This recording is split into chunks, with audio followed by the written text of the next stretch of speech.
नमस्कार दोस्तों, बिहार में होने वाले उपचुनाव को लेकर राजनीतिक सरगर्मियां तेज हो गई हैं। अब आरजेडी के मुखिया लालू प्रसाद यादव पटना पहुंचने वाले हैं। लालू यादव के पटना आने को लेकर पार्टी नेताओं और कार्यकर्ताओं में खुशी की लहर है। बताया जा रहा है कि इन दोनों सीटों पर होने वाले उपचुनाव में लालू यादव प्रचार प्रसार भी करेंगे। लेकिन लालू यादव के पटना आने की खबर से ही बिहार का सियासी पारा चढ़ गया है। जेडीयू ने पहले से ही तंज कसना शुरू कर दिया है। जेडीयू ने निशाना साधते हुए कहा है कि लालू यादव के आने से कोई फर्क नहीं पड़ता है। हालांकि लालू यादव कब तक पटना पहुंच जाएंगे, इस पर आरजेडी के दिग्गज नेता ने खुद खुलासा किया है। वहीं इन सब के बीच आपको बता दें, अब बिहार की जनता नीतीश कुमार से परेशान हो गई है। होने वाले उपचुनाव में जेडीयू तीसरे नंबर पर आएगी। यह बयान और दावा कोई और नहीं बल्कि बिहार के इस दिग्गज नेता ने कर दिया है। और क्या कहा है, आपको उनका पूरा बयान बताएंगे। वहीं सब के बीच अब नीतीश कुमार के एक फैसले के कारण अब भारतीय जनता पार्टी उनसे नाराज हो गई है। सीएम नीतीश कुमार के इस निर्णय से नाखुश भारतीय जनता पार्टी ने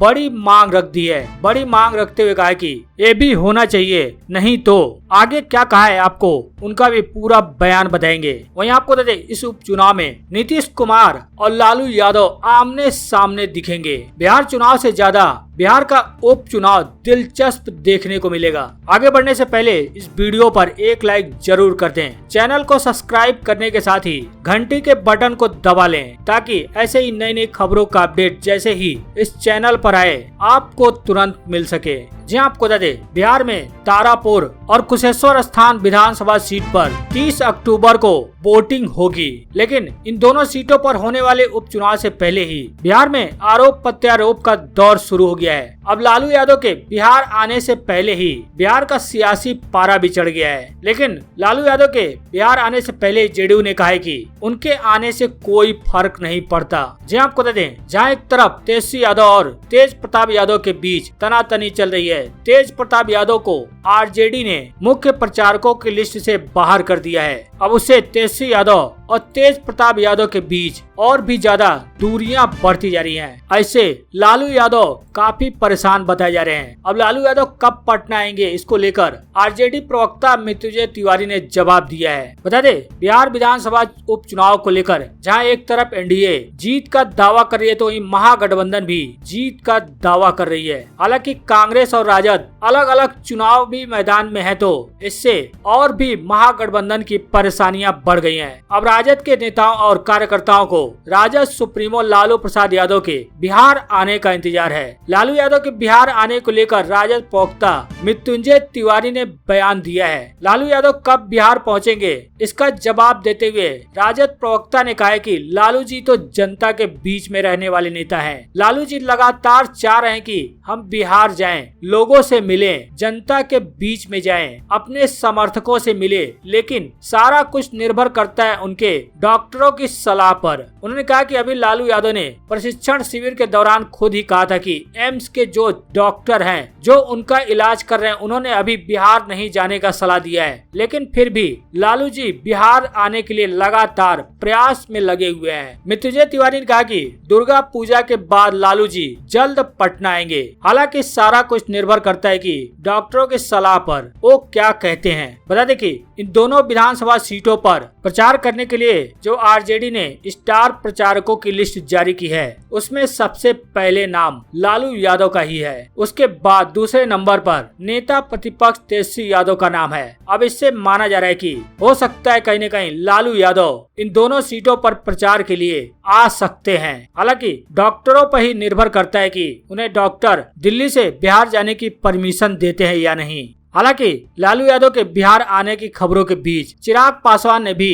इन दोनों सीटों से अपने प्रत्याशी उतारने की घोषणा की थी। चिराग पासवान ने सीएम पर निशाना साधते हुए कहा कि बिहार की जनता नीतीश कुमार से परेशान है। साथ ही यह दावा किया कि उपचुनाव में जेडीयू तीसरे नंबर पर आएगी, क्योंकि बिहार की जनता मुख्यमंत्री नीतीश कुमार से परेशान है। उन्होंने अपने चाचा पशुपति पारस की नीयत पर भी सवाल उठाया। उन्होंने कहा कि वह अभी बहुत सी बातों पर चुप हैं। बता दें कि लोक जनशक्ति पार्टी को चुनाव आयोग की इजाजत मिलने के बाद पहली बार मीडिया से बातचीत करते हुए चिराग पासवान ने नीतीश कुमार और अपने चाचा पशुपति पारस पर निशाना साधा और निशाना साधने में उन्होंने कोई कसर नहीं छोड़ी। उन्होंने कहा कि पिछले चुनाव के वक्त उनके पिता बीमार थे, वह मुश्किल से 10-15 दिन ही प्रचार कर पाए थे।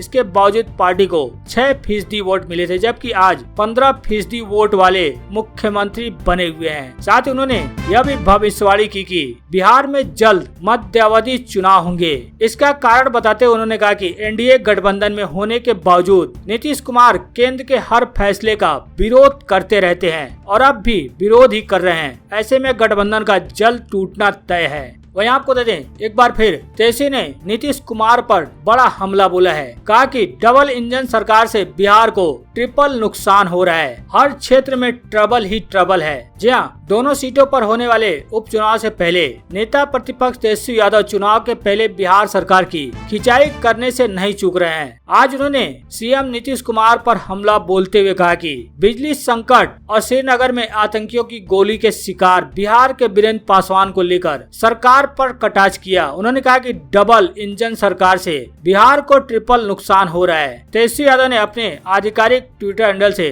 पोस्ट करते हुए लिखा कि बिहार में बिजली दर देश में सबसे अधिक होने के बावजूद सरकार की नाकामियों के चलते आगामी दिनों में बिजली संकट गहराएगा। डबल इंजन सरकार कांटी और बरौनी के बिजली घर में भी बंद कर रही है। तेजस्वी यादव ने कहा कि डबल इंजन सरकार से बिहार को ट्रिपल नुकसान हो रहा है और हर क्षेत्र में ट्रबल ही ट्रबल है। वहीं आपको बता दें, नीतीश कुमार के एक फैसले से भारतीय जनता पार्टी नेता नाखुश दिख रहे हैं। जी हाँ, मुख्यमंत्री नीतीश कुमार ने अल्पसंख्यक कल्याण विभाग की समीक्षा बैठक कर यह निर्देश दिया कि पटना में 50 करोड़ से ज्यादा की लागत से बन रहे अंजुमन इस्लामिया हॉल का निर्माण जल्द से जल्द पूरा किया जाए। नीतीश कुमार ने कहा कि राज्य के सभी जिले में वक्फ बोर्ड की बहुउद्देशीय भवनों का निर्माण कराया जाए ताकि लोग इसका उपयोग कर सकें। मुख्यमंत्री के इस निर्देश के बाद उनकी सहयोगी पार्टी बीजेपी में इसको लेकर विरोध के सुर उभरे हैं। सहयोगी पार्टी बीजेपी ने यानी बीजेपी के कोटे से मंत्री नीरज कुमार बबलू ने नीतीश कुमार के इस निर्देश पर नीतीश कुमार से यह मांग उठा दी है कि जब यहाँ अंजुमन इस्लामिया हॉल जैसे भवन का निर्माण कराया जा रहा है तो हज भवन का निर्माण कराया गया है तो राजधानी पटना में रामकृष्ण भवन का निर्माण क्यों नहीं करवाया जा रहा है। उन्होंने कहा कि बिहार में कहीं भी राम और कृष्ण के नाम पर ऐसे भवन का निर्माण नहीं अब तक कराया गया है जहां हिंदू धर्म के अनुयायी या फिर हिंदू छात्र छात्राएं वहां आकर रह सकें। उन्होंने कहा कि पटना में ऐसे भवन की सख्त आवश्यकता है, इसलिए जल्द से जल्द ऐसे भवन का निर्माण कराया जाए। वहीं बीजेपी विधायक हरिभूषण ठाकुर ने कहा कि बिहार में तुष्टीकरण की सियासत हो रही है, इससे पहले भी होती रही है। जब पटना में हज भवन और अंजुम इस्लामिया हॉल इसका निर्माण एक धर्म विशेष के लिए हो सकता है तो हिंदू धर्म के लोगों के लिए रामकृष्ण भवन का निर्माण क्यों नहीं कराया जा सकता है? क्या यह तुष्टीकरण नहीं है? उन्होंने कहा कि पटना में धार्मिक न्यास बोर्ड हो, संस्कृत विद्यापीठ का भवन हो, इनकी हालत जर्जर हो रही है, लेकिन इस पर किसी का ध्यान नहीं जा रहा है। बिहार में एनडीए की सरकार है, सरकार को जल्द से जल्द पटना में रामकृष्ण भवन का निर्माण कराना चाहिए।